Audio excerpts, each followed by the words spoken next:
강민우는 창밖으로 내리는 빗줄기를 바라보며 한숨을 내쉽니다. 오늘도 어김없이 출근 시간에 비가 내리네요. 하지만 이런 날씨쯤이야 그에게는 익숙한 일상의 한 조각일 뿐입니다. 아빠, 우산 챙겨가세요. 비 많이 오는데. 11살 딸 강서연이 아침 식탁에서 토스트를 우물거리며 말합니다. 민우는 고개를 끄덕이고 부엌으로 향합니다. 냉장고에 붙은 달력에는 오늘 서연이의 병원 검진 일정이 빨간 펜으로 동그라미 쳐져 있죠. 요즘 들어 서연이가 종종 두통을 호소했기 때문에 혹시나 하는 마음에 검진을 예약해둔 상태입니다. 오늘 학교 끝나고 바로 병원이니까 보건실 앞에서 기다리고 있어. 내가 데리러 갈게. 민우가 물잔을 내려놓으며 말합니다. 네, 아빠. 근데 오늘 머리가 더 아파요. 서연이의 말에 민우는 불안함이 스멀스멀 피어오릅니다. 아내 유진이가 없는 7년 동안 민우에게 서연이는 세상의 전부였어요. 아내가 교통사고로 갑작스럽게 세상을 떠난 후 그는 딸을 위해 살아왔습니다. 어떤 날은 아내의 빈자리가 숨이 막힐 정도로 크게 느껴졌지만 서연이를 위해 강한 척 해야 했죠. 혹시 열 있니? 민우가 서연이의 이마에 손을 얹어봅니다. 미열이 느껴지는 듯합니다. 약간의 불안감이 밀려오지만 오늘 병원에 가니 다행이라는 생각이 듭니다. 출근길, 민우는 유진의 사진이 있는 자동차 대시보드를 무심코 바라봅니다. 가끔은 유진이 고아였다는 사실이 민우를 더 슬프게 만들었습니다. 장례식도 민우 혼자 치러야 했고 유진을 기억해줄 가족이 아무도 없었으니까요. 유진은 생전에도 자신의 가족에 대해 이야기하는 것을 피했습니다. 나는 고아야라는 말 외에는 아무것도 알려주지 않았죠. 아빠, 학교 다녀올게요. 서연이가 차에서 내리며 인사합니다. 평소보다 힘이 없어 보이는 모습에 민우의 가슴이 조금 저밉니다. 그래, 조심히 다녀와. 병원 잊지 말고. 오후 민우는 일을 빨리 마치고 서연이를 데리러 학교로 향합니다. 하지만 도착했을 때 보건실에서 서연이를 발견한 순간 그의 심장은 빠르게 뛰기 시작했어요. 창백한 얼굴로 누워있는 서연이가 보입니다.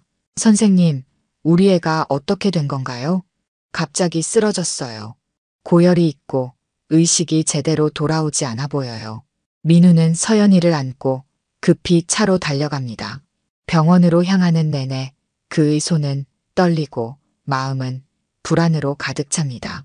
7년 전 유진을 잃은 그 순간의 무력감이 다시금 그를 덮치는 느낌이었죠.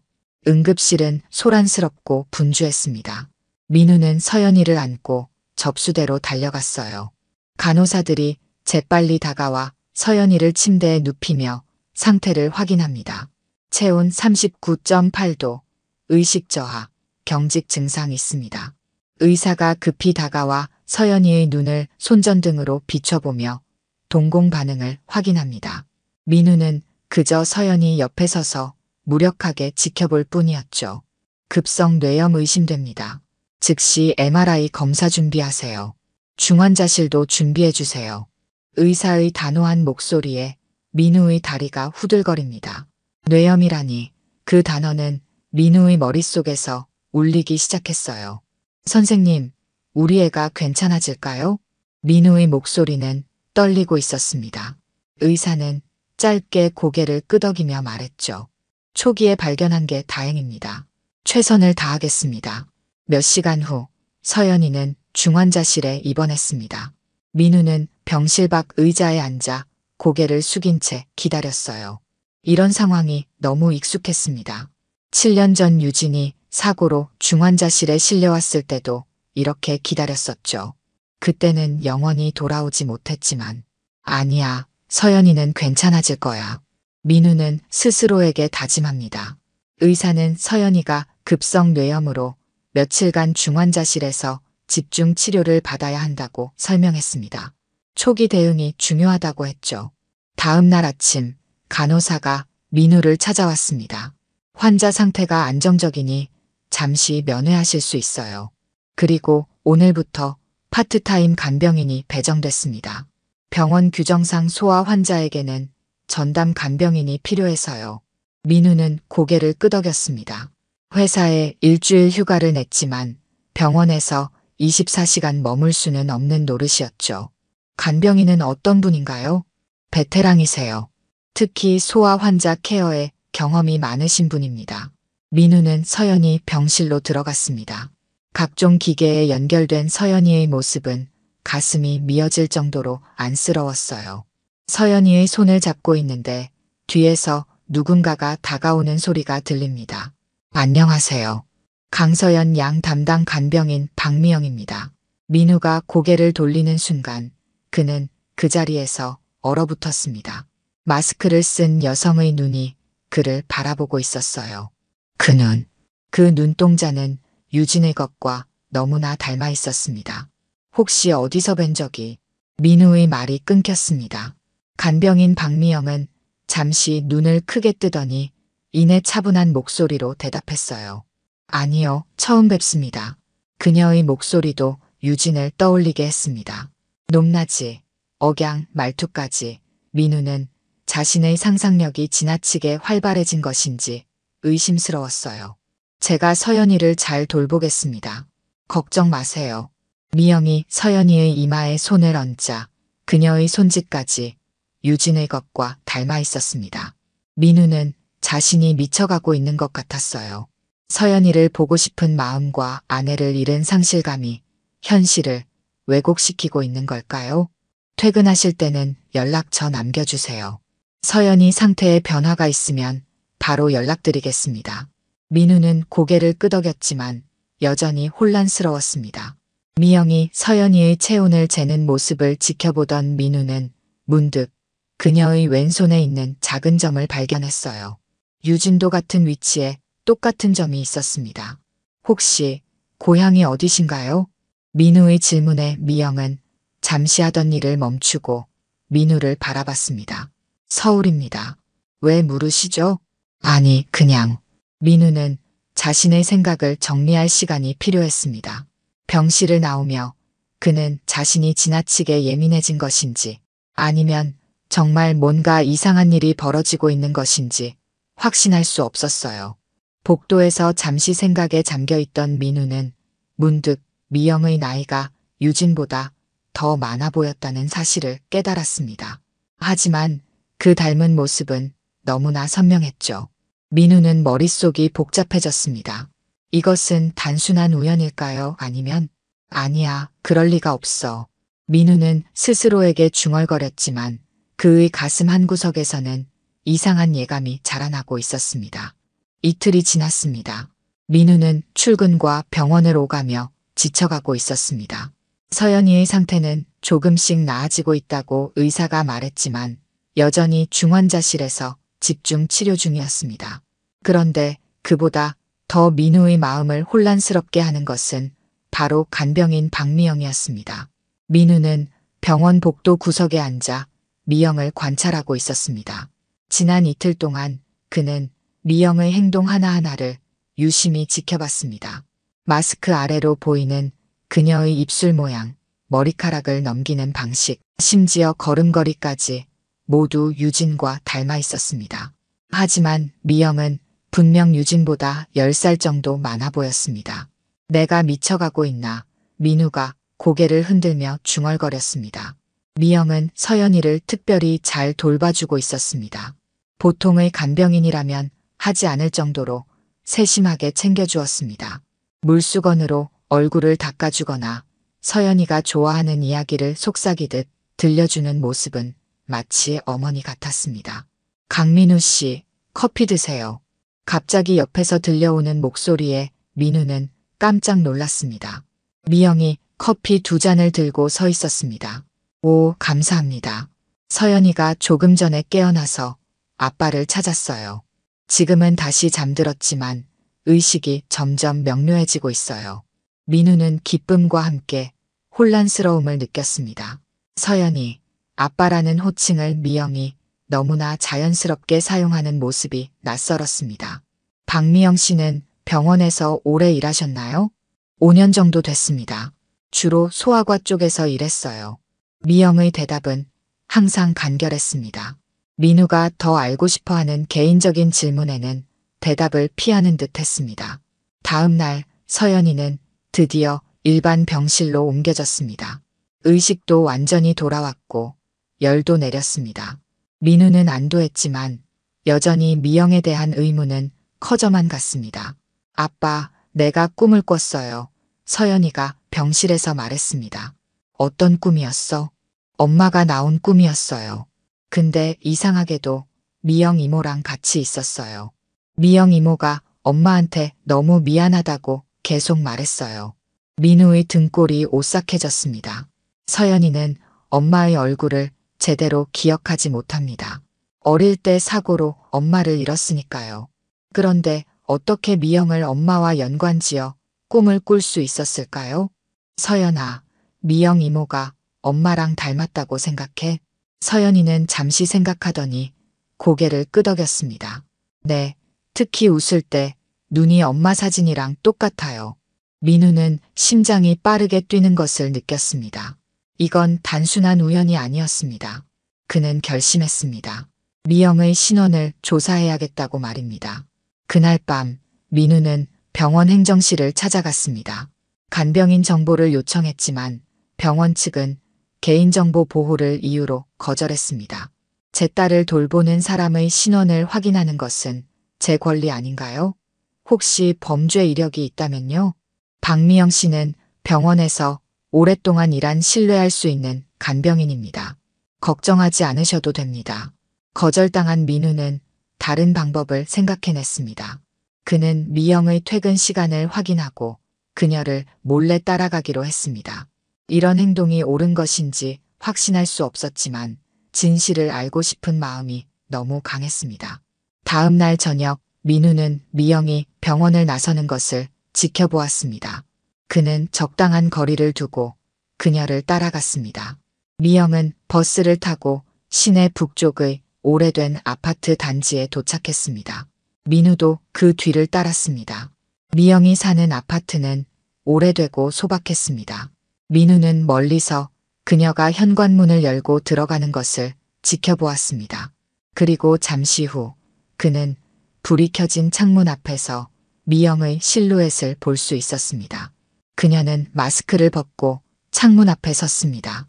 민우의 숨이 멎었습니다. 마스크 없는 미영의 얼굴은 나이가 더 들긴 했지만 놀랄 만큼 유진과 닮아 있었습니다.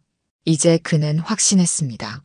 이건 단순한 우연이 아니라는 것을 말입니다. 도대체 무슨 일이지? 민우는 중얼거렸습니다. 유진이 살아있는 건가? 아니면 쌍둥이 자매? 하지만 유진은 가족이 없다고 했는데 민우는 아파트 주변을 서성이다가 근처 편의점으로 향했습니다. 그는 이 지역 오래된 주민이라면 미영에 대해 뭔가 알지 않을까 생각했습니다. 편의점 주인은 70대로 보이는 노인이었습니다. 저기요, 혹시 이 근처에 박미영이라는 분을 아시나요? 저 아파트 103동에 사시는데요. 노인은 안경을 올리며 민우를 바라보았습니다. 박미영이요? 저 아파트에는 20년 넘게 사신 분들이 많아요. 박미영이라. 혹시 사진이 있나요? 민우는 병원에서 몰래 찍은 미영의 사진을 보여주었습니다. 아, 이 사람이요. 네, 알아요. 오랫동안 혼자 사시는 분이죠. 딸이 하나 있었던 것 같은데 오래전에 집을 나갔다고 들었어요. 민우의 심장이 빠르게 뛰기 시작했습니다. 딸이라니. 혹시 그 딸의 이름을 아시나요? 글쎄요. 기억이 가물가물하네요. 하지만 저기 골목 사진관에 가보세요. 김 사장님은 이 동네 모든 집안의 사진을 찍어줬으니까 뭔가 알지도 모르겠네요. 다음 날 아침 민우는 피곤한 눈을 비비며 병원 로비에 앉아 있었습니다. 어젯밤 미영의 집 근처에서 얻은 정보는 그의 마음을 더욱 복잡하게 만들었습니다. 미영에게 딸이 있었다니 그 딸이 혹시 유진일까요? 하지만 유진은 자신이 고아라고 분명히 말했습니다. 민우의 머릿속은 갈수록 혼란스러워졌습니다. 아빠, 오늘은 기분이 좋아요. 서연이가 밝게 웃으며 말했습니다. 서연이의 상태는 눈에 띄게 호전되고 있었습니다. 의사는 검사 결과가 좋으면 이번 주말에 퇴원할 수도 있다고 했습니다. 서연이의 빠른 회복은 분명 기쁜 일이지만 민우에게는 또 다른 고민거리가 생겼습니다. 서연이가 퇴원하면 미영과의 연결고리도 끊기게 되니까요. 민우 씨, 잠깐 이야기 좀 할 수 있을까요? 복도에서 미영이 민우를 불렀습니다. 민우는 긴장한 채 그녀를 따라갔습니다. 서연이가 빠르게 회복하고 있어요. 정말 다행이죠. 미영이 말했습니다. 네, 정말 감사합니다. 미영 씨 덕분에 많이 좋아진 것 같아요. 민우는 용기를 내어 질문했습니다. 미영 씨, 혹시 제가 실례인 줄 알지만 자녀분이 있으신가요? 미영의 얼굴이 굳었습니다. 그녀의 눈에 잠시 당혹감이 스쳤지만 금세 차분한 표정으로 돌아왔습니다. 없습니다. 왜 그런 질문을 하시죠? 아니, 그냥 서연이가 미영 씨를 많이 따르는 것 같아서요. 아이들을 잘 다루시니까 자녀가 있으신가 싶어서. 직업상 많은 아이들을 봐왔으니까요. 미영이 짧게 대답했습니다. 민우는 미영이 거짓말을 하고 있다는 확신이 들었습니다. 어제 들은 정보와 너무 달랐으니까요. 그는 결심했습니다. 오늘은 반드시 사진관에 가봐야겠다고 말입니다. 점심시간, 민우는 병원을 잠시 빠져나와 미영이 사는 동네로 향했습니다. 노인이 알려준 사진관은 좁은 골목에 자리하고 있었습니다. 낡은 간판이 걸린 작은 가게였습니다. 어서 오세요. 70대로 보이는 남자가 반갑게 맞이했습니다. 안녕하세요. 혹시 이 동네에 오래 사신 박미영 씨에 대해 여쭤보려고 왔습니다. 사진관 주인은 안경을 고쳤으며 민우를 유심히 바라봤습니다. 박미영이요? 미영이 말이죠? 네, 잘 알죠. 이 동네에서 30년 넘게 살았으니까요. 제가 그 집 가족 사진도 많이 찍어줬어요. 무슨 일로 그런 질문을 하시죠? 민우는 잠시 망설였습니다. 어떻게 설명해야 할지 고민이 됐습니다. 사실 제 아내가 박미영 씨와 관련이 있을 것 같아서요. 제 아내 이름은 이유진인데 사진관 주인의 눈이 커졌습니다. 유진이요? 미영이 딸 말이죠? 민우의 심장이 멎는 것 같았습니다. 그의 예감이 맞았습니다. 유진은 미영의 딸이었습니다. 하지만 왜 유진은 자신이 고아라고 했을까요? 네, 맞습니다. 제 아내가 7년 전에 사고로 세상을 떠났습니다. 사진관 주인은 안타까운 표정을 지었습니다. 아이고, 그랬군요. 미영이가 딸과 연락이 끊겼다고는 들었지만 세상을 떠난 줄은 몰랐네요. 불쌍한 미영이. 민우는 궁금증이 더 커졌습니다. 혹시 유진이가 왜 어머니와 연락을 끊었는지 아시나요? 글쎄요. 정확한 사정은 모르지만 유진이가 대학 때 집을 나갔다고 들었어요. 그 뒤로 미영이는 계속 딸을 찾았죠. 심지어 다른 지역까지 가서 찾아다녔어요. 하지만 유진이는 나타나지 않았고 사진관 주인은 서랍을 뒤적이더니 오래된 앨범 하나를 꺼냈습니다. 여기 오래전에 찍은 사진이 있어요.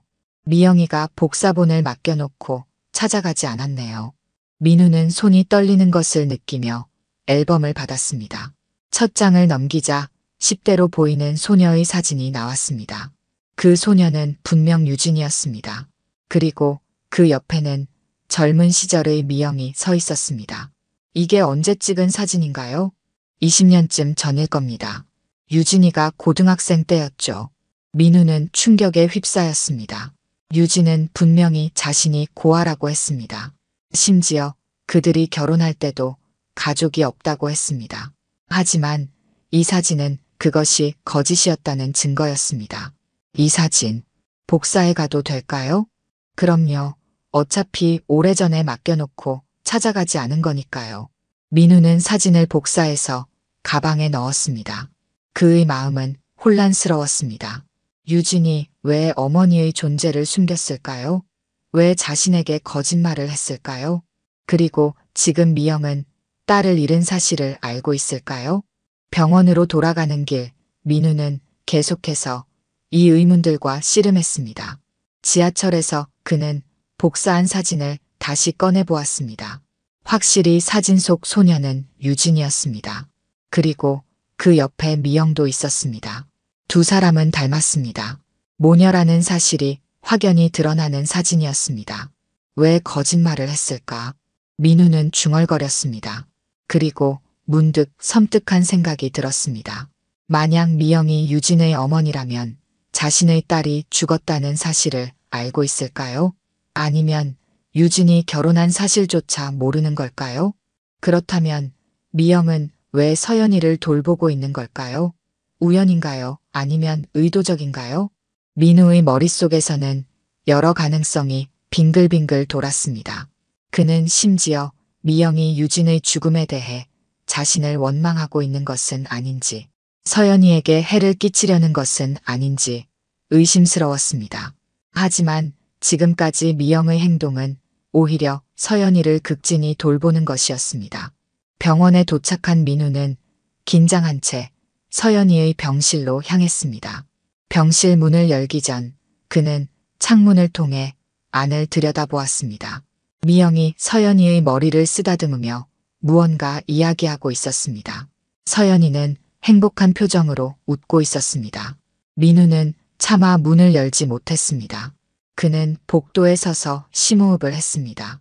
이 상황을 어떻게 해결해야 할지 갈피를 잡을 수 없었습니다. 다음 날 민우는 밤새 고민한 끝에 결심했습니다. 미영에게 직접 물어보기 전에 먼저 더 많은 정보를 모아야 했습니다. 그는 병원에 도착하자마자 서연이의 주치의를 찾아갔습니다.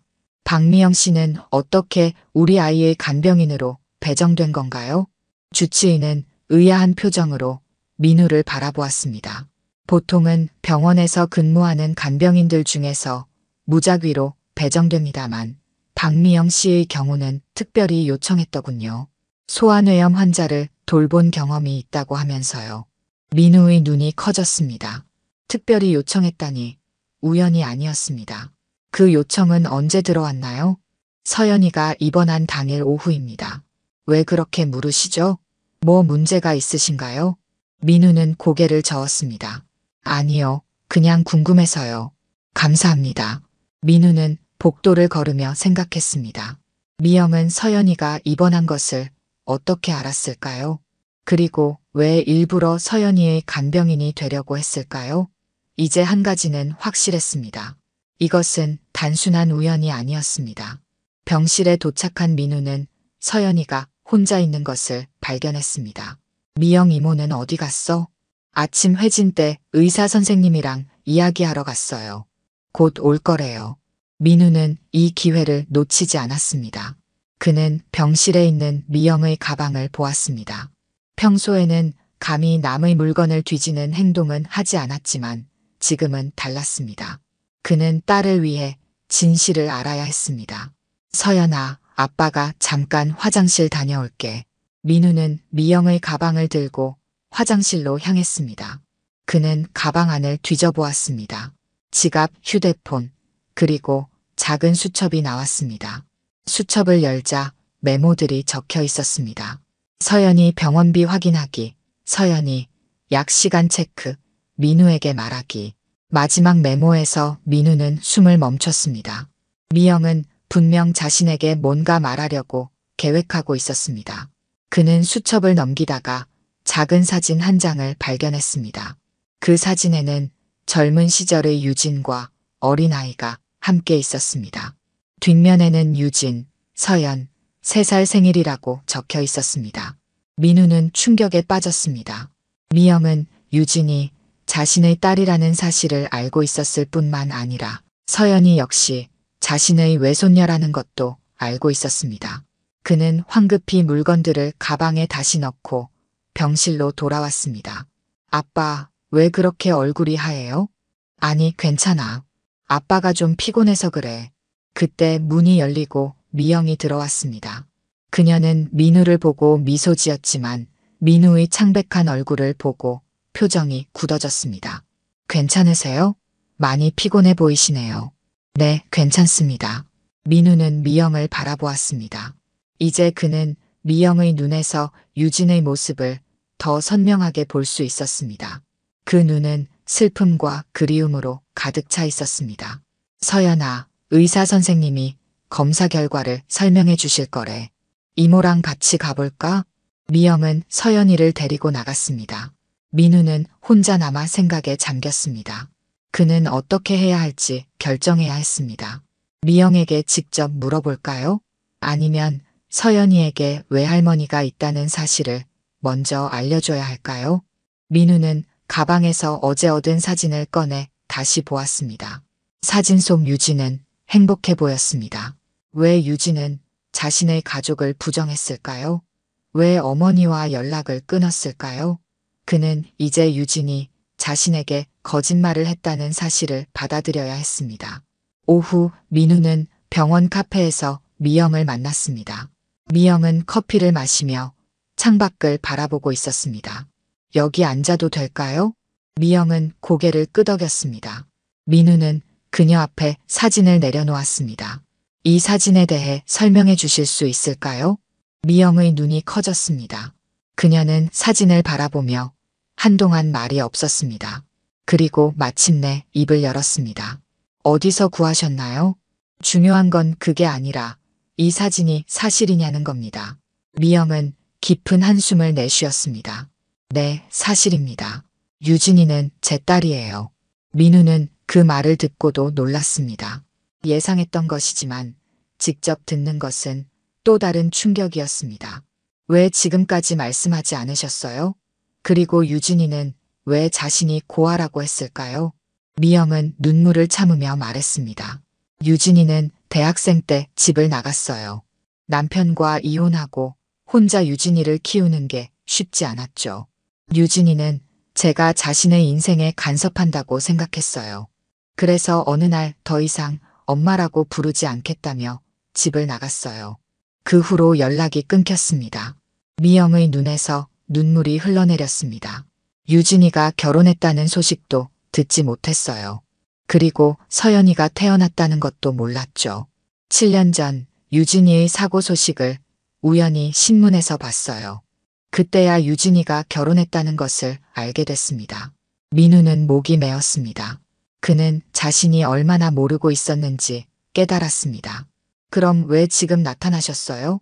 왜 서연이의 간병인이 되셨죠? 미영은 잠시 침묵했다가 말했습니다. 7년 동안 용기가 없었어요. 유진이가 저를 얼마나 싫어했는지 알았으니까요. 하지만 서연이가 아프다는 소식을 듣고 더 이상 숨어 있을 수 없었어요. 적어도 서연이가 위험하다면 곁에 있어야 한다고 생각했죠. 어떻게 서연이가 입원했다는 걸 아셨어요? 병원에서 일하는 지인이 알려줬어요. 서연이의 이름을 듣자마자 바로 알았죠. 유진이와 당신의 이름을 알고 있었으니까요. 민우는 복잡한 감정에 휩싸였습니다. 분노, 혼란, 그리고 슬픔이 함께 밀려왔습니다. 왜 직접 말씀하지 않으셨어요? 왜 이렇게 비밀스럽게 접근하셨죠? 두려웠어요. 유진이가 저를 얼마나 부정했는지 알았으니까요. 당신이 저를 거부할까봐 걱정됐어요. 그리고 서연이에게 갑자기 외할머니가 나타났다고 하면 혼란스러울 거라고 생각했죠. 민우는 잠시 생각에 잠겼습니다. 그는 미영의 말이 이해가 됐습니다. 그리고 자신도 유진이 왜 가족의 존재를 숨겼는지 이해할 수 없었습니다. 이제 어떻게 하실 건가요? 미영은 한숨을 내쉬었습니다. 당신이 결정하세요. 서연이는 당신의 딸이니까요. 저는 그저 외할머니로서 서연이를 보살피고 싶을 뿐입니다. 민우는 창밖을 바라보았습니다. 그는 유진이 왜 그런 선택을 했는지 완전히 이해할 수는 없었지만 이제 서연이에게 외할머니가 생겼다는 사실을 받아들여야 했습니다. 그리고 그것이 서연이에게 얼마나 중요한 일인지도 알고 있었습니다. 서연이에게 말해야 할 것 같아요. 민우가 마침내 입을 열었습니다. 미영의 눈에서 다시 눈물이 흘러내렸습니다. 정말로요? 네, 서연이에게는 가족이 필요해요. 특히 외할머니가요. 민우는 서연이의 병실로 돌아오는 길에 어떻게 이 상황을 설명해야 할지 고민했습니다. 어린 서연이에게 갑자기 외할머니가 나타났다는 사실을 어떻게 받아들이게 해야 할까요? 그는 병실 문 앞에서 잠시 멈춰 섰습니다. 문틈으로 미영이 서연이에게 책을 읽어주는 모습이 보였습니다. 서연이는 행복한 표정으로 미영의 이야기에 귀를 기울이고 있었습니다. 병실에 들어서자 서연이가 반갑게 아빠를 맞이했습니다. 아빠, 미영 이모가 엄마가 어렸을 때 이야기를 해줬어요. 엄마가 저랑 똑같은 나이였을 때 이야기요. 민우는 놀라서 미영을 바라보았습니다. 미영은 조용히 고개를 끄덕였습니다. 그녀는 이미 조금씩 진실을 알려주기 시작한 것이었습니다. 그랬구나. 어떤 이야기였어? 엄마도 저처럼 책 읽는 걸 좋아했대요. 그리고 그림 그리는 것도요. 저랑 완전 똑같아요, 아빠. 민우는 서연이의 침대 옆에 앉았습니다. 그는 미영에게 시선을 보내며 말했습니다. 서연아, 사실 미영 이모는 엄마에 대해 많이 알고 계셔. 왜냐하면 그때 미영이 말했습니다. 내가 말해도 될까요? 민우는 고개를 끄덕였습니다. 서연아, 사실은 이모가 아니라 할머니야. 너의 엄마 유진이가 바로 내 딸이란다. 서연이의 눈이 동그래졌습니다. 그녀는 미영과 아빠를 번갈아 바라보았습니다. 정말이에요? 미영 이모가 외할머니라고요? 미영은 눈물을 참으며 고개를 끄덕였습니다. 서연이는 잠시 생각에 잠겼다가 미영을 바라보았습니다. 그럼 왜 지금까지 말 안 했어요? 민우가 대신 대답했습니다. 그건 어른들의 복잡한 사정이 있었어. 지금 중요한 건 내 외할머니가 여기 계시다는 거야. 서연이는 다시 미영을 바라보았습니다. 그럼 할머니는 엄마에 대해 모든 걸 다 알고 있어요? 그럼 엄마가 태어나서부터 대학생이 될 때까지 같이 살았으니까 내가 알고 싶은 엄마의 모든 것을 다 알려줄 수 있어. 서연이의 눈이 반짝였습니다. 그녀는 오랫동안 엄마에 대해 더 알고 싶어 했습니다. 아빠는 항상 엄마 이야기를 하면 슬퍼했기 때문에 많이 물어보지 못했죠. 엄마가 저랑 같은 나이였을 때 어땠어요? 저랑 닮았어요? 미영은 서연이의 머리를 쓰다듬었습니다. 너무 닮았어.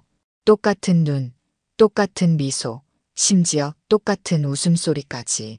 내가 웃을 때마다 엄마가 생각나. 서연이는 더 많은 질문을 쏟아냈습니다. 미영은 하나하나 대답해 주었습니다. 민우는 조용히 그 모습을 지켜보았습니다. 서연이가 이렇게 행복해하는 모습은 오랜만이었습니다.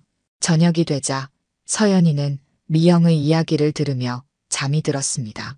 미영은 서연이의 이마에 키스하고 병실을 나왔습니다.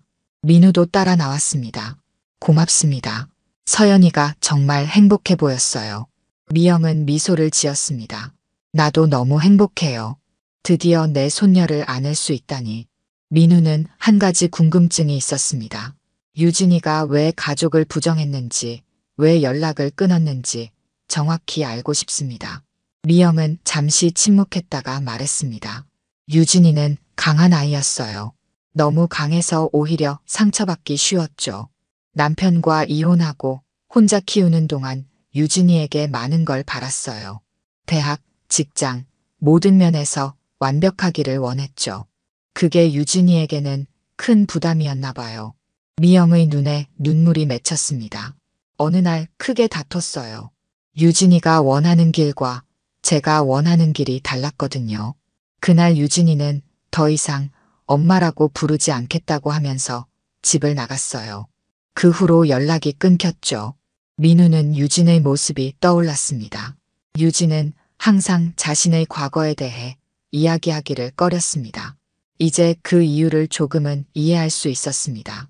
유진이가 저와 결혼할 때도 가족 이야기를 전혀 하지 않았어요. 장례식에도 아무도 오지 않았고요. 미영의 눈에서 눈물이 흘러내렸습니다. 제가 유진이의 사고 소식을 들었을 때는 이미 모든 게 끝난 후였어요. 신문에서 우연히 보게 된 거죠. 그때 당신의 이름도 알게 됐어요. 찾아가려고 했지만 유진이가 저를 얼마나 부정했는지 생각하면 용기가 나지 않았어요. 민우는 미영의 손을 잡았습니다. 이제라도 오셨으니 다행입니다. 서연이에게는 외할머니가 필요해요. 미영은 고개를 끄덕였습니다. 민우는 이제 유진이 왜 그런 선택을 했는지 완전히 이해할 수는 없었지만 미영이 진심으로 서연이를 사랑한다는 것은 분명했습니다. 서연이가 퇴원하면 우리 집에 오시겠어요? 서연이가 좋아할 것 같습니다. 다음 날 아침 서연이는 의사의 진찰을 받았습니다. 결과는 놀랍도록 좋았습니다. 의사는 퇴원 날짜를 이틀 후로 앞당길 수 있다고 말했죠. 서연이는 기뻐하며 외할머니에게 달려갔습니다. 이제 서연이는 미영을 할머니라고 부르기 시작했습니다. 할머니, 내가 금요일에 퇴원할 수 있대요. 그럼 할머니도 우리 집에 올 수 있어요? 미영은 서연이를 안아주었습니다. 그럼 내 아빠가 괜찮다면야. 서연이는 민우를 바라보았습니다. 민우는 미소 지으며 고개를 끄덕였습니다. 그는 어제 저녁 내내 이 상황에 대해 생각했습니다. 유진이 왜 가족과 연을 끊었는지 완전히 이해할 수는 없었지만 서연이에게 외할머니가 생긴 것은 분명 좋은 일이었습니다. 할머니, 우리 집에 엄마 사진이 많아요. 할머니가 오면 다 보여드릴게요. 미영의 눈에 눈물이 고였습니다. 고맙구나, 서연아. 민우는 미영에게 말했습니다. 서연이 방 정리할 테니 금요일에 짐을 가지고 오세요. 당분간 우리 집에서 지내시면 좋겠습니다. 미영은 감격한 표정으로 고개를 끄덕였습니다. 서연이가 점심을 먹고 낮잠을 자는 동안 민우와 미영은 병원 카페에서 이야기를 나누기로 했습니다. 그들은 이제 서로에 대해 그리고 유진에 대해 더 많은 이야기를 나눌 필요가 있었습니다. 유진이가 왜 그런 선택을 했는지 자세히 듣고 싶습니다. 민우가 커피를 마시며 말했습니다. 미영은 깊은 한숨을 내쉬었습니다. 사실 저도 완전히 이해하지 못해요. 유진이는 어릴 때부터 강한 성격이었어요. 남편과 이혼하고 혼자 키우는 게 쉽지 않았죠. 생계를 위해 일하면서 유진이에게 많은 걸 기대했어요. 아마 그게 유진이에게는 큰 부담이었나 봐요. 민우는 고개를 끄덕였습니다. 유진은 항상 완벽주의적인 면이 있었습니다. 그것이 어디서 비롯되었는지 이제 조금 이해가 됐습니다. 유진이가 대학에 들어갔을 때 저는 그 아이의 미래에 대해 제 생각을 강요했어요. 안정적인 직장을 갖기를 바랐죠. 하지만 유진이는 예술을 하고 싶어 했어요. 그때 우리는 크게 다퉜고 유진이는 집을 나갔어요. 더 이상 엄마라는 존재가 필요 없다고 하면서요. 미영의 목소리가 떨렸습니다. 그녀는 눈물을 참으며 계속했습니다. 처음에는 금방 돌아올 거라고 생각했어요. 하지만 날이 지나고 달이 지나도 연락이 없었죠. 찾아다녔지만 만날 수 없었어요. 유진이는 완전히 저와의 관계를 끊어버렸던 거예요. 민우는 유진이 자신에게도 과거에 대해 거의 이야기하지 않았던 것을 떠올렸습니다. 그녀는 항상 과거는 중요하지 않아라고 말했었죠. 7년 전 신문에서 유진이의 사고 소식을 보았을 때 세상이 무너지는 것 같았어요. 찾아가려고 했지만 이미 장례식도 끝난 후였고 유진이가 저를 얼마나 거부했는지 생각하면 당신을 찾아갈 용기가 나지 않았어요. 그래서 멀리서 지켜보기만 했습니다. 민우는 유진이 자신에게 가족에 대해 전혀 언급하지 않았던 이유를 이제야 조금 이해할 수 있었습니다. 유진은 자신의 과거를 완전히 지우고 새로운 삶을 살고 싶었던 것이었습니다. 그런데 어떻게 서연이가 입원한 사실을 알게 되셨나요? 미영은 잠시 망설이다가 말했습니다. 사실 저는 가끔 멀리서 서연이를 지켜봤어요. 학교 앞에서 공원에서 그저 잘 지내는지 보고 싶었을 뿐이에요. 결코 다가갈 생각은 없었습니다. 하지만 제가 파트타임으로 일하는 병원에 서연이가 입원했다는 소식을 들었을 때 더 이상 가만히 있을 수 없었어요. 손녀가 아프다는데 어떻게 모른 척할 수 있겠어요? 민우는 충격을 받았습니다. 미영이 그동안 서연이를 지켜보고 있었다니 예상치 못한 일이었습니다. 하지만 그는 미영의 마음을 이해할 수 있었습니다. 저도 처음에는 단순히 서연이를 돌보는 간병인으로만 있으려고 했어요. 하지만 서연이가 유진이와 너무 닮아서 그리고 그 아이가 저를 보는 눈빛이, 미영의 목소리가 흔들렸습니다. 민우 씨, 정말 미안해요. 이렇게 갑자기 나타나서 혼란스럽게 해서요. 하지만 저는 더 이상 숨어 있을 수 없었어요. 서연이는 제 피고 제 손녀잖아요. 민우는 미영의 손을 잡았습니다. 그는 미영의 진심을 느낄 수 있었습니다. 미영 어머님, 이제 우리는 가족입니다. 서연이를 위해서라도 함께 해야 해요. 유진이 어떤 선택을 했든 그건 이제 중요하지 않습니다. 중요한 건 서연이가 외할머니를 얻었다는 거예요. 미영의 눈에서 눈물이 흘러내렸습니다. 그녀는 민우의 손을 꼭 잡았습니다. 고맙습니다, 민우 씨. 정말 고마워요. 그들은 카페에서 나와 서연이의 병실로 돌아갔습니다. 서연이는 깨어나 그림을 그리고 있었습니다. 할머니, 아빠, 내가 우리 가족 그림 그렸어요. 서연이가 그린 그림에는 세 사람이 손을 잡고 있었습니다. 민우, 서연이, 그리고 미영이었습니다. 그림 위에는 구름 모양 안에 유진의 모습도 그려져 있었습니다. 미영은 그림을 보고 눈물을 참지 못했습니다. 그녀는 서연이를 꼭 안아주었습니다. 서연아, 할머니가 많이 미안해. 이제야 내 곁에 있게 되어서. 서연이는 외할머니의 등을 토닥였습니다. 괜찮아요, 할머니. 이제부터 계속 같이 있으면 되잖아요. 금요일 아침, 서연이의 퇴원날이 밝았습니다. 의사는 마지막 검사 결과가 모두 정상이라며 서연이가 완전히 회복되었다고 말했습니다. 다만 한 달 동안은 학교 체육 활동은 자제하고 규칙적인 생활을 해야 한다는 주의사항을 전했죠. 민우는 서연이의 짐을 챙기고 있었고 미영은 간호사들에게 인사를 하고 있었습니다. 미영은 더 이상 간병인이 아니라 서연이의 외할머니로서 병원을 떠나게 된 것입니다. 아빠, 우리 집에 가면 할머니 방은 어디예요? 서연이가 물었습니다. 손님 방을 할머니 방으로 만들었어. 어제 저녁에 다 정리해놨지. 서연이는 기뻐하며 박수를 쳤습니다. 할머니, 우리 집에 가면 엄마 앨범도 같이 볼 거예요. 그리고 엄마가 쓰던 물건들도 있어요. 미영은 감격스러운 표정으로 고개를 끄덕였습니다. 그녀에게는 딸을 잃은 슬픔 속에서도 손녀를 통해 새로운 희망을 찾은 시간이었습니다. 병원을 나서는 순간 미영은 잠시 멈춰서서 하늘을 올려다보았습니다. 맑은 가을 하늘이 그들을 반겨주는 것 같았습니다. 유진아, 내 딸 잘 지켜줄게. 미영은 마음속으로 중얼거렸습니다. 민우는 그런 미영의 모습을 지켜보며 유진이 진정으로 원했을 것이 무엇인지 생각했습니다. 유진은 어머니와의 관계를 끊었지만 그것이 서연이와 외할머니의 관계까지 끊기를 원했을까요? 아마도 그렇지 않을 것입니다. 집으로 돌아가는 차 안에서 세 사람은 각자의 생각에 잠겼습니다. 서연이는 창밖을 바라보며 외할머니와 함께할 날들을 상상했고 미영은 딸의 흔적이 남아있는 집으로 가는 긴장감과 설렘을 느꼈습니다. 민우는 이 새로운 가족의 형태가 어떻게 자리 잡을지 고민했습니다. 집에 도착하자 서연이가 미영의 손을 잡고 집 안으로 뛰어들어갔습니다.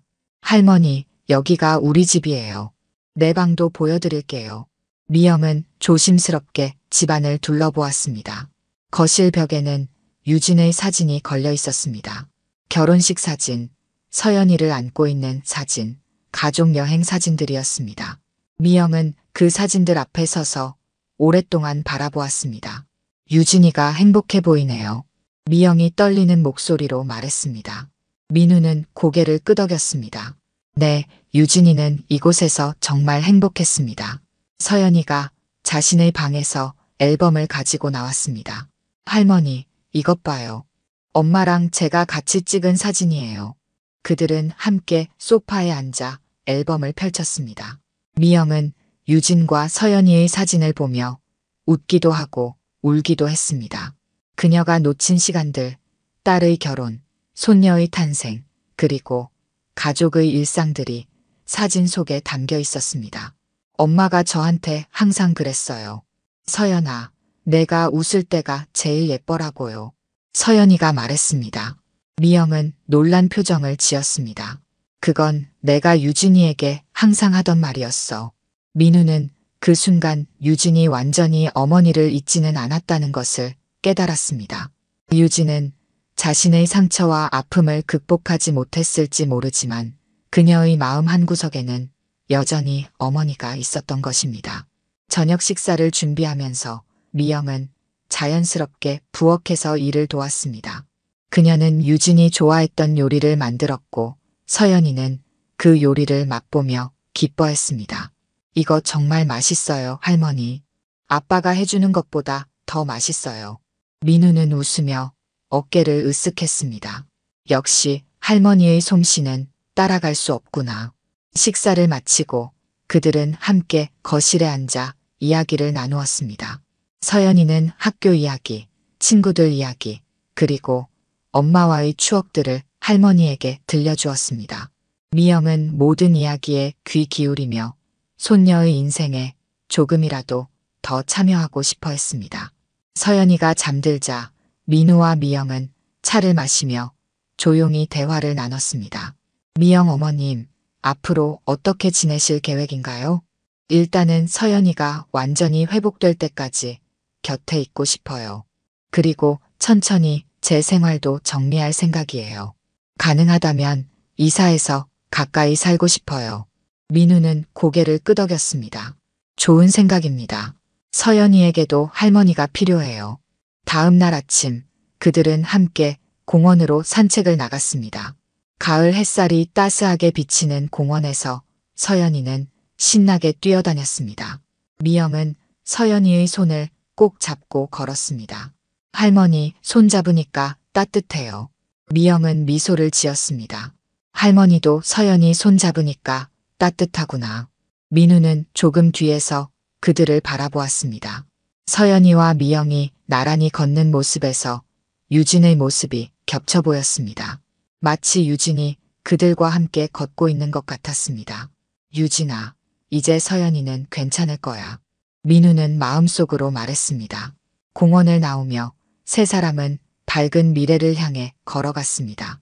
서연이는 행복하게 웃으며 외할머니와 아빠 사이에서 손을 흔들었고 미영은 오랜 시간 동안 기다려온 가족의 따뜻함을 느꼈습니다. 민우는 이 새로운 가족의 형태가 맞다고 확신했습니다. 우리 아이스크림 먹으러 갈까요? 미영이 제안했습니다. 네. 할머니가 사주시는 거예요? 서연이가 눈을 반짝이며 물었습니다. 그럼 외할머니가 맛있는 아이스크림 사줄게. 그들은 공원 근처 아이스크림 가게로 향했습니다. 민우는 미영과 서연이가 아이스크림 종류를 고르며 웃고 있는 모습을 지켜보았습니다. 이런 일상적인 순간들이 쌓여 새로운 추억이 되고 새로운 가족의 역사가 만들어진다는 것을 알았습니다. 아이스크림을 먹은 후 그들은 집으로 돌아가는 길에 사진관 앞을 지나게 되었습니다. 우리 사진 찍을까요? 미영이 제안했습니다. 서연이가 기뻐하며 박수를 쳤습니다. 네. 우리 가족 사진 찍어요. 그들은 사진관에 들어가 함께 사진을 찍었습니다. 민우, 서연이, 그리고 미영의 첫 가족 사진이었습니다. 사진사는 하나, 둘, 셋 하고 구령을 붙였고 셔터가 눌리는 순간 세 사람은 환하게 웃었습니다. 집으로 돌아오는 길, 서연이는 미영의 손을 꼭 잡고 걸었습니다. 미영의 눈에는 행복의 눈물이 맺혔습니다.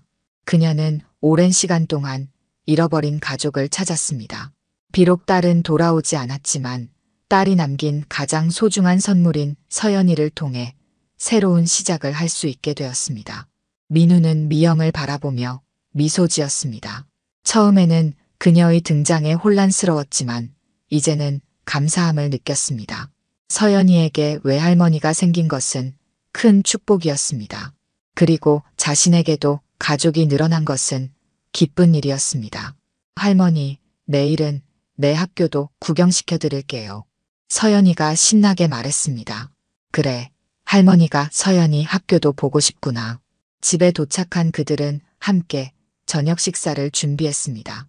미영은 부엌에서 요리를 하고 서연이는 테이블을 차리고 민우는 샐러드를 만들었습니다. 자연스럽게 각자의 역할을 찾아가는 모습이었습니다. 저녁 식사를 마치고 서연이는 졸린 눈을 비비며 잠자리에 들었습니다. 미영이 서연이의 이불을 덮어주었습니다. 할머니, 내일 아침에 깨워주세요. 같이 아침 먹고 싶어요. 그럼 할머니가 맛있는 아침 준비해 놓을게. 서연이는 행복한 미소를 지으며 잠이 들었습니다. 거실로 나온 미영은 민우에게 말했습니다. 정말 고맙습니다, 민우 씨. 이렇게 저를 받아들여 주셔서요. 민우는 고개를 저었습니다. 아닙니다. 오히려 제가 감사해야죠. 서연이에게 할머니가 생겼으니까요. 그들은 함께 차를 마시며 앞으로의 계획에 대해 이야기했습니다. 미영은 서연이의 학교 근처로 이사할 계획을 세웠고 민우는 주말마다 함께 시간을 보내자고 제안했습니다. 그들은 서연이를 중심으로 새로운 가족의 형태를 만들어가기로 했습니다. 밤이 깊어갈수록 그들의 대화는 유진에 대한 이야기로 향했습니다. 슬픔과 그리움이 있었지만 그것을 함께 나눌 수 있다는 것이 큰 위로가 되었습니다. 다음 날 아침 서연이는 일찍 일어나 외할머니와 함께 아침을 준비했습니다. 민우가 거실로 나왔을 때 식탁 위에는 따뜻한 아침 식사가 차려져 있었습니다. 아빠, 할머니랑 같이 준비했어요. 맛있게 드세요. 민우는 미소 지으며 식탁에 앉았습니다. 창밖으로 밝은 햇살이 들어왔고 부엌에서는 서연이의 웃음소리가 들렸습니다. 미영은 행복한 표정으로 커피를 따르고 있었습니다. 이것이 바로 가족이구나, 민우는 생각했습니다. 비록 예상치 못한 방식으로 만들어진 가족이었지만 이제 그들은 함께 앞으로 나아갈 것입니다. 서연이의 손을 잡고 그녀의 미래를 함께 지켜볼 것입니다. 오늘 들려드린 이야기가 여러분의 마음에 작은 울림이 되었기를 바랍니다. 이야기가 좋으셨다면 좋아요와 구독 부탁드려요. 다음 사연을 들려드리는데 큰 힘이 된답니다. 그리고 여러분의 이야기도 댓글로 들려주세요. 다음 이야기 때 또 뵙겠습니다. 매일 아침 해가 떠오르기도 전 서울 강남의 한 국제 컨벤션 센터는 고요했습니다. 새벽 4시, 도시가 아직 잠든 시간이었지만 센터의 후문은 조용히 열렸습니다. 김미영 할머니의 발걸음 소리만이 텅 빈 복도를 채웠습니다. 75의 나이에도 김미영 할머니는 매일 새벽 4시 30분이면 어김없이 출근해 건물 구석구석을 정리했습니다. 차가운 겨울 새벽 공기를 가르며 걸어오는 할머니의 발걸음은 힘이 넘쳤습니다.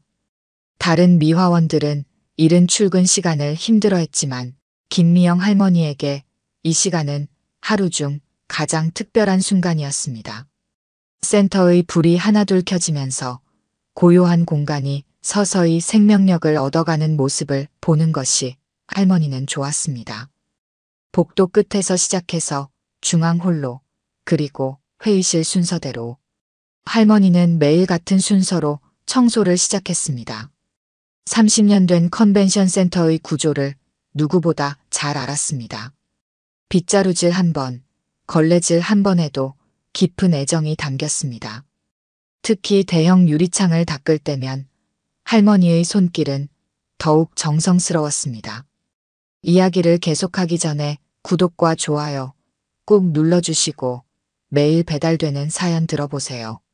알림 설정까지 해두시면 이야기가 올라오자마자 들으실 수 있답니다. 여러분들의 응원은 사연 제작에 정말 큰 힘이 됩니다. 오늘도 좋은 하루 보내세요. 김미영 할머니는 출근하는 직원들에게 매일 같은 인사를 건넸습니다. 아침 일찍 출근하는 직원들은 대부분 할머니의 얼굴을 알았습니다. 하지만 그들에게 김미영 할머니는 그저 성실한 청소 노동자였을 뿐입니다. 어떤 이는 형식적인 답례를 했고 어떤 이는 바쁜 걸음을 핑계로 인사를 무시하기도 했습니다. 하지만 김미영 할머니의 눈빛은 늘 반짝였습니다. 빗자루를 쥔 손은 거칠었지만 그 마음은 늘 따뜻했습니다. 할머니는 매일 아침 이 건물에서 일어나는 작은 변화들을 놓치지 않았습니다. 가구가 옮겨진 회의실, 새로 걸린 안내문, 바뀐 조명까지 모든 것을 기억했습니다. 아이고, 김할머니 또 이렇게 일찍 나오셨네요. 경비실의 박씨 경비원은 할머니를 유독 살갑게 대했습니다. 매일 새벽 따뜻한 커피 한 잔을 건네는 것도 잊지 않았습니다. 박 선생님도 늘 수고가 많으시네요. 할머니는 커피를 받아들며 따뜻하게 답했습니다. 컨벤션 센터의 아침은 김미영 할머니의 손길로 시작되었습니다. 쓸고 닦는 단순한 동작 속에서도 할머니는 특별한 리듬을 만들어냈습니다. 복도 바닥을 닦을 때면 마치 우아한 춤을 추듯 몸을 움직였고, 유리창을 닦을 때는 한 점의 흐림도 남기지 않으려 정성을 다했습니다. 매일 같은 공간을 청소하면서도 할머니는 마치 처음인 것처럼 꼼꼼하게 구석구석을 살폈습니다.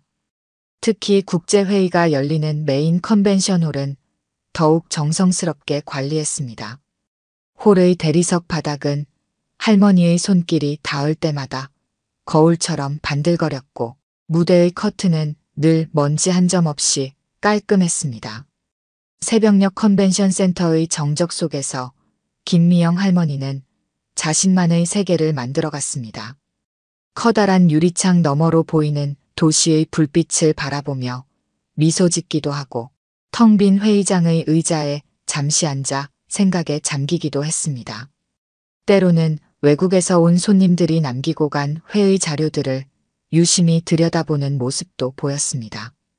김할머니는 참 특이하세요. 청소하시면서도 뭔가 다른 게 있어요.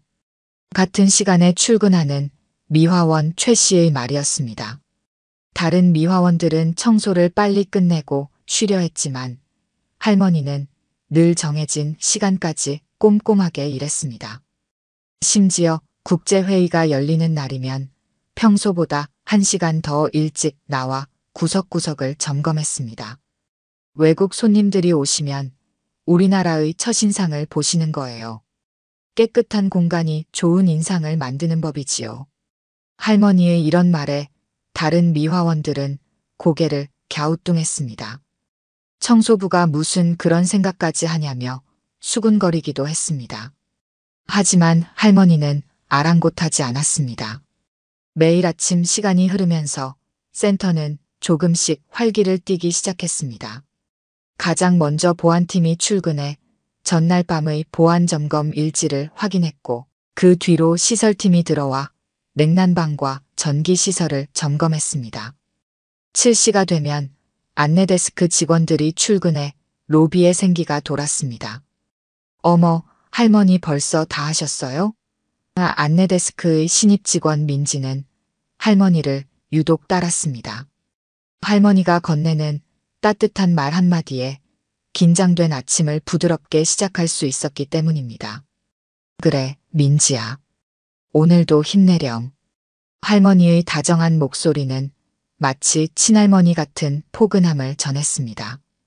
8시가 되면 본격적으로 직원들이 출근하기 시작했습니다. 정장 차림의 회사원들이 하나둘 로비를 지나갔고, 곧이어 임원들의 차량이 지하 주차장으로 들어왔습니다. 그때마다 할머니는 묵묵히 한 걸음 물러나 자신의 일을 이어갔습니다. 그날도 평소와 다름없는 아침이 시작되는 듯 했습니다. 하지만 센터의 공기는 어쩐지 달랐습니다. 평소보다 일찍 출근한 직원들이 분주히 오가고 있었고, 곳곳에서 긴장된 목소리가 들려왔습니다. 세계적인 기업들이 참여하는 대규모 컨벤션이 열리는 날이었기 때문입니다. 행사 준비팀은 전날부터 밤을 새워가며 준비를 했습니다. 대형 현수막이 로비에 걸렸고, 각국의 국기들이 입구를 장식했습니다. 수백 명의 해외 바이어들이 참석할 예정이었고, 특히 오후에는 수천억 원대의 계약이 예정되어 있었습니다. 김미영 할머니도 이날만큼은 평소보다 1시간 더 일찍 나왔습니다.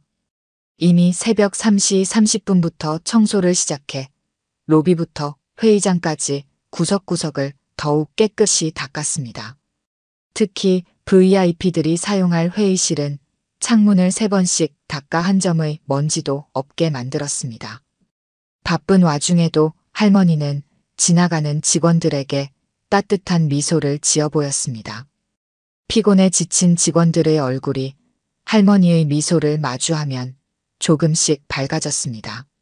오늘 대단한 행사가 있나 봐요. 할머니의 말에 한 직원이 고개를 끄덕였습니다.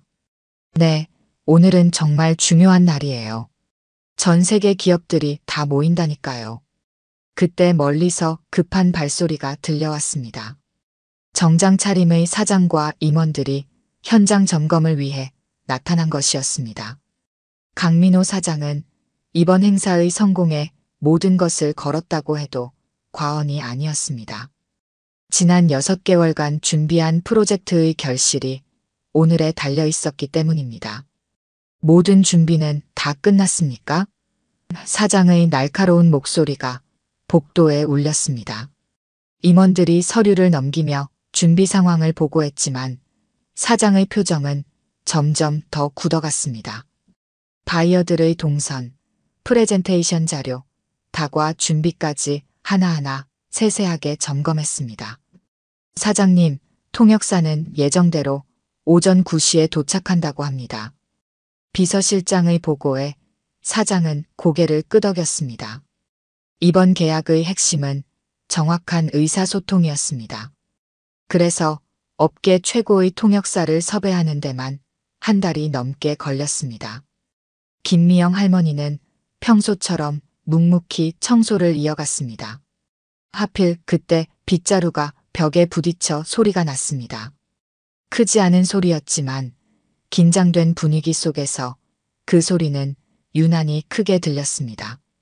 사장의 시선이 날카롭게 할머니를 향했습니다. 할망구 조용히 못해? 사장의 목소리는 차갑고 거셌습니다.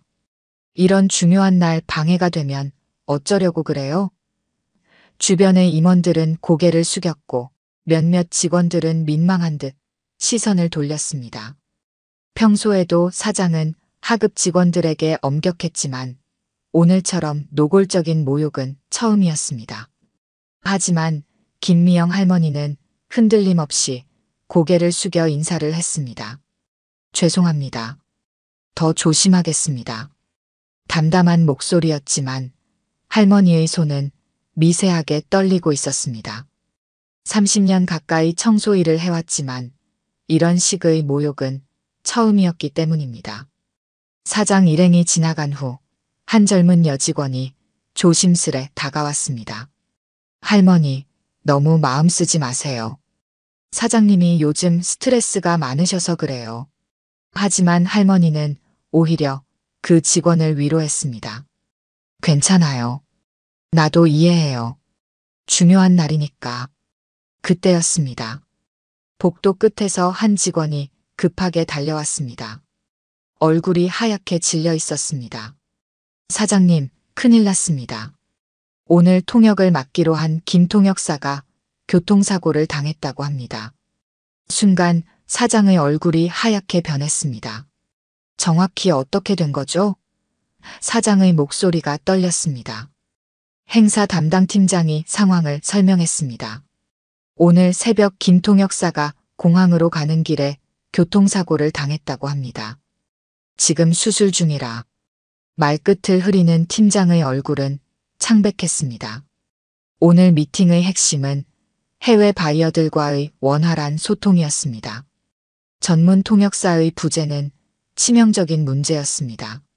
잠깐 회의실로 모이겠습니다. 사장의 지시에 임원들이 긴급 회의실로 모였습니다. 메인 회의실 옆 작은 회의실은 순식간에 긴장감으로 가득 찼습니다. 이번 프로젝트를 총괄하는 최 부장이 먼저 입을 열었습니다. 바이어들은 이미 인천공항에 도착했다고 합니다. 1시간 후면 이곳에 도착할 것 같습니다. 대체 통역사는 구해봤나요? 사장의 질문에 인사팀장이 고개를 저었습니다. 주요 통역 에이전시에 모두 연락해봤지만 이 정도 수준의 통역사를 구하기가. 말을 마치기도 전에 사장은 책상을 내리쳤습니다. 그럼 어쩌자는 겁니까? 6개월간 준비한 게 모두 물거품이 되게. 회의실 안은 무거운 침묵이 내려앉았습니다. 누군가는 스마트폰 번역기를 사용하자고 제안했지만 곧바로 기각되었습니다. 수천억 원대 계약을 기계 번역에 맡길 순 없었습니다. 영어를 잘하는 직원을 투입하자는 의견도 나왔지만 전문 용어가 가득한 기술 미팅에서 그런 모험을 할 수는 없었습니다. 회의를 연기하면 안 될까요? 한 임원이 조심스럽게 제안했습니다. 하지만 그것도 불가능했습니다. 전 세계에서 모여드는 바이어들의 일정을 다시 조율하는 것은 몇 달이 걸릴 수도 있는 일이었습니다. 게다가 이번 계약의 조건이 업계에 알려지면서 경쟁사들도 이미 움직이기 시작했다는 소식이 들려왔습니다. 비서실장이 손을 들었습니다. 사장님, 예비 명단에 있던 통역사들에게도 연락해봤지만 모두 다른 일정이 잡혀 있다고 합니다. 시계는 무심하게 돌아갔고 초침 소리가 마치 폭탄의 타이머처럼 들렸습니다. 직원들의 이마에는 식은땀이 맺혔습니다. 바로 그때였습니다. 조용히 구석에서 청소를 하던 김미영 할머니가 한 걸음 앞으로 나섰습니다. 제가 한번 도와드려도 될까요? 할머니의 조심스러운 목소리에 회의실에 있던 모든 사람의 시선이 일제히 할머니를 향했습니다. 누군가는 피식 웃음을 참지 못했고 또 다른 이는 한숨을 내쉬었습니다. 할머니, 지금 농담하시는 건가요? 여기는 수천억 원대 계약이 걸린 중요한 자리입니다. 사장은 아까보다 더 날카로운 어조로 말했습니다. 하지만 김미영 할머니의 표정은 흔들림이 없었습니다. 오히려 더욱 단단한 눈빛으로 자신의 뜻을 전했습니다. 저를 믿어주십시오. 제가 할 수 있습니다. 시간이 없었습니다. 결국 부사장이 한숨을 내쉬며 결단을 내렸습니다. 어쩔 수 없군요. 일단 한번 시도라도 해보시죠. 하지만 잘 안 되면 바로 물러나셔야 합니다. 김미영 할머니는 고개를 끄덕이며 빗자루와 걸레를 내려놓았습니다. 그리고 깨끗이 손을 씻고 회의실로 향했습니다. 직원들의 불안한 시선이 할머니를 쫓았습니다. 이제 곧 도착할 해외 바이어들 앞에서 청소부 할머니가 통역을 한다고 생각하니 모두의 마음이 조마조마했습니다. 기획팀 직원들은 서로 걱정스러운 눈빛을 주고받았고 영업팀 사람들은 발만 동동 굴렀습니다. 하지만 회의실로 들어서는 할머니의 모습은 이전과 달랐습니다. 청소부의 낮은 자세는 온데간데 없이 사라졌고 대신 당당하고 우아한 자태가 느껴졌습니다. 회사에서 급하게 준비한 정장을 입은 모습은 마치 오랜 경력의 전문가처럼 보였습니다. 특히 할머니의 눈빛은 완전히 달랐습니다. 늘 부드럽게 미소 짓던 눈이 이제는 날카로운 집중력으로 빛났습니다. 로비에서 초조하게 기다리는 동안 할머니는 회의 자료를 빠르게 훑어보았습니다. 전기차 배터리 기술 협약에 관한 전문적인 내용이었지만 할머니는 어려운 용어들을 마주하고도 전혀 당황하는 기색이 없었습니다. 오히려 중요한 부분의 밑줄을 그어가며 내용을 정리했습니다. 마침내 해외 바이어들이 도착했다는 연락이 왔습니다. 유럽과 미국의 대형 자동차 회사 임원들이었습니다. 모두의 시선이 송 할머니에게 쏠렸습니다. 하지만 김미영 할머니의 모습은 이전과 달랐습니다. 기품 있는 목소리로 유창한 영어 인사가 흘러나왔습니다. Welcome to Korea, gentlemen. I am Christine Kim. And I will be your interpreter for today's meeting. 바이어들의 표정이 밝아졌습니다. 할머니의 세련된 억양과 예의 바른 태도에 직원들은 놀라움을 감추지 못했습니다. 특히 아까 할머니를 모욕했던 사장의 얼굴은 당황스러움으로 가득했습니다. 회의가 시작되고 할머니의 진가가 드러나기 시작했습니다. 회의장은 순식간에 전문적인 분위기로 바뀌었습니다. 할머니는 배터리 기술에 관한 전문 용어들을 완벽하게 통역했고 미세한 뉘앙스까지 정확하게 전달했습니다. 양측의 협상이 오갈 때마다 할머니의 통역은 더욱 빛을 발했습니다. 특히 기술적 세부 사항을 논의할 때는 마치 전문 엔지니어처럼 정확한 용어 선택으로 모두를 놀라게 했습니다. 회의실의 공기가 점점 달라지기 시작했습니다. 처음에는 불안해하던 직원들의 얼굴에도 안도감이 서서히 퍼져갔습니다. 바이어들은 할머니의 전문적인 통역 실력에 깊은 신뢰를 보였고 때로는 농담을 건네며 화기애애한 분위기를 만들어내기도 했습니다. 회의는 예상보다 훨씬 순조롭게 진행되었습니다. 특히 미국 측 대표였던 존슨 부사장은 할머니의 정확하고 세련된 통역에 감탄을 금치 못했습니다. 영국 옥스퍼드 출신다운 우아한 영국식 발음과 미국식 비즈니스 용어를 자유자재로 구사하는 모습에 깊은 인상을 받은 듯 했습니다.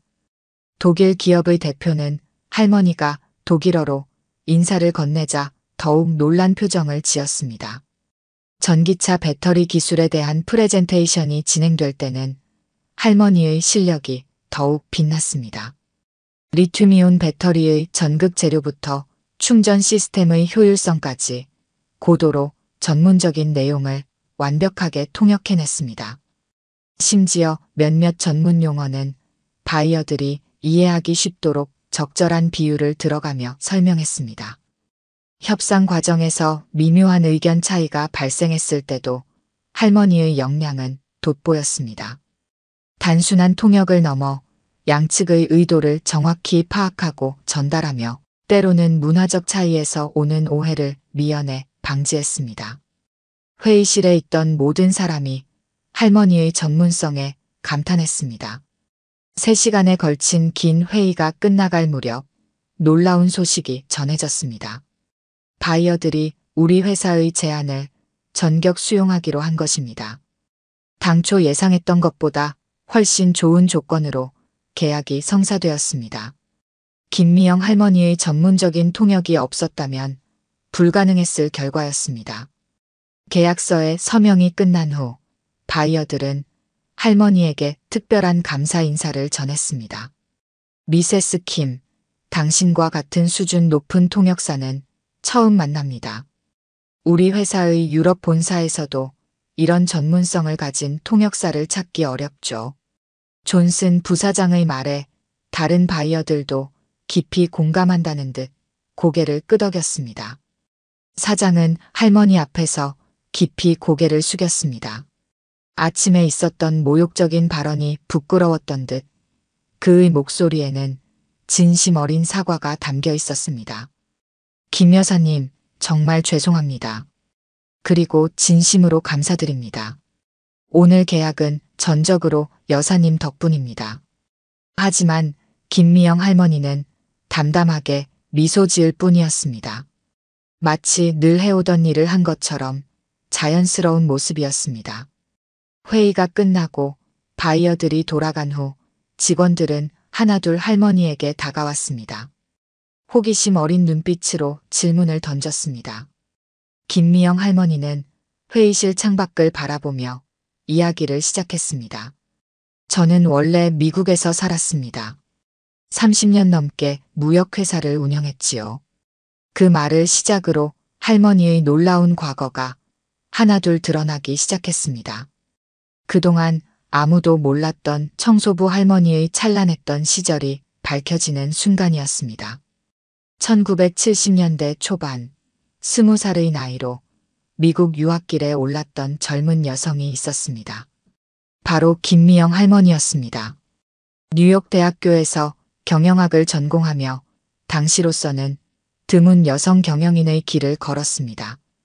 졸업 후에는 월스트리트의 한 금융회사에서 커리어를 시작했고 그곳에서 지금의 남편을 만났습니다.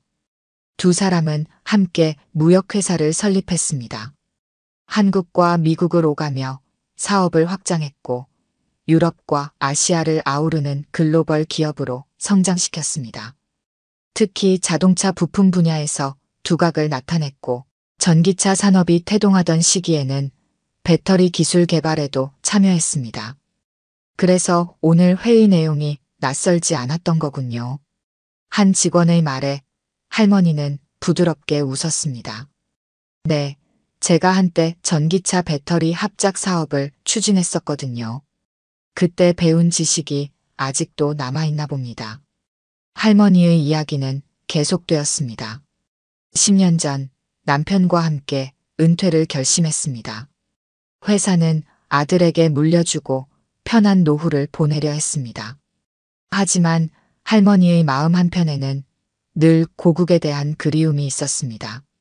결국 부부는 한국으로 돌아왔고 강남의 고급 아파트에 정착했습니다. 그런데 왜 청소 일을 하시는 거죠? 누군가 조심스럽게 물었습니다. 할머니는 잠시 침묵하다 깊은 미소를 지었습니다. 세상 돌아가는 모습이 보고 싶었습니다. 집에서 편히 쉴 수도 있었지만 그러기에는 제가 너무 심심했지요. 이곳에서 매일 새로운 사람들을 만나고 전 세계의 소식을 접하는 것이 즐거웠습니다. 남편은 제가 이렇게 일하는 걸 모릅니다. 새벽부터 학원 가는 척 외출복을 입고 나오지요. 알면 크게 반대할 테니까요. 하지만 저는 알았지요. 사람은 일을 통해 살아있음을 느낀다는 것을. 청소든 통역이든 모든 일에는 그만한 가치가 있습니다. 할머니의 철학은 직업의 귀천을 넘어선 새로운 시각을 제시했습니다. 그날 이후 컨벤션 센터는 크게 변화했습니다. 직원들은 더 이상 할머니를 평범한 청소부로 보지 않았습니다. 아침마다 건네는 인사는 이제 진심이 담긴 대화가 되었고 많은 직원들이 할머니에게 인생의 조언을 구하기 시작했습니다. 특히 젊은 직원들은 할머니의 국제적인 경험과 지혜를 배우고자 했습니다. 회사는 김미영 할머니에게 정식 통역사 직책을 제안했습니다. 파격적인 연봉과 함께 전용 사무실도 준비했습니다. 하지만 할머니는 고개를 저었습니다. 청소 일을 그만두고 싶지 않습니다. 이 일이 제게는 더없이 소중하니까요. 다만 필요할 때면 언제든 돕겠습니다. 할머니의 대답은 단호했습니다. 대신 회사는 할머니께 특별한 제안을 했습니다. 청소 업무를 계속하시되 중요한 해외 회의가 있을 때마다 통역을 맡아달라는 것이었습니다. 그건 기쁘게 수락하겠습니다. 제가 가진 능력으로 도움이 될 수 있다면 좋겠습니다. 할머니의 답변에 임원들은 환한 미소를 지었습니다. 직원들의 태도는 완전히 달라졌습니다. 이제는 새벽 청소 시간에 자발적으로 할머니를 돕는 직원들이 생겼습니다. 처음에는 할머니를 돕고 싶은 마음에 시작했지만 이제는 그 시간이 하루 중 가장 특별한 순간이 되었습니다. 빗자루를 들고 함께 걸으며 나누는 대화 속에서 직원들은 할머니의 지혜를 배웠습니다. 회사는 김미영 할머니의 이름을 딴 강당을 만들었습니다. 김미영 홀이라 이름 붙은 이곳은 세대 간 소통의 공간이 되었습니다. 매달 열리는 김미영 포럼에서는 직급과 나이를 넘어 서로의 경험과 지혜를 나누었습니다. 청소부였던 할머니의 이야기는 회사의 새로운 문화를 만들어냈습니다. 해외 바이어들과의 회의가 있을 때면 김미영 할머니는 여전히 통역을 맡았습니다. 하지만 이제는 청소부의 신분을 숨기지 않았습니다. 우리 회사의 자랑스러운 구성원입니다. 청소부이자 최고의 통역사이신 김미영님을 소개합니다. 부사장의 당당한 소개에 바이어들은 오히려 감동을 받았습니다. 할머니의 이야기는 회사를 넘어 사회적으로도 큰 반향을 일으켰습니다. 나이와 직업에 대한 편견을 넘어서는 소중한 교훈이 되었기 때문입니다. 청소부로 일하며 자신의 실력을 숨기고 있던 전직 글로벌 CEO의 감동적인 이야기는 많은 이들의 마음을 울렸습니다. 할머니의 영향력은 노인 일자리 정책에도 변화를 가져왔습니다. 시니어 인재 발굴 프로그램이 시작되었고 많은 기업들이 고령자 채용에 관심을 기울이기 시작했습니다. 나이는 더 이상 능력의 판단 기준이 되지 않았습니다. 오히려 시니어들의 경험과 지혜가 새롭게 조명받기 시작했습니다. 이제 컨벤션 센터에서는 매일 아침 김미영 할머니의 발자국 소리와 함께 하루가 시작됩니다. 그 발자국 소리에는 겸손과 자부심, 그리고 끝없는 도전 정신이 담겨 있습니다. 할머니가 닦은 복도는 단순한 통로가 아닌 서로를 이해하고 존중하는 소통의 공간이 되었습니다. 그리고 그곳에서 매일 아침 새로운 희망이 피어나고 있습니다. 오늘 들려드린 이야기가 여러분의 마음에 작은 울림이 되었기를 바랍니다. 아까 깜빡하신 분들이 계셨다면 좋아요와 구독 부탁드려요. 다음 사연을 들려드리는데 큰 힘이 된답니다. 그리고 여러분의 이야기도 댓글로 들려주세요. 다음 이야기 때 또 뵙겠습니다.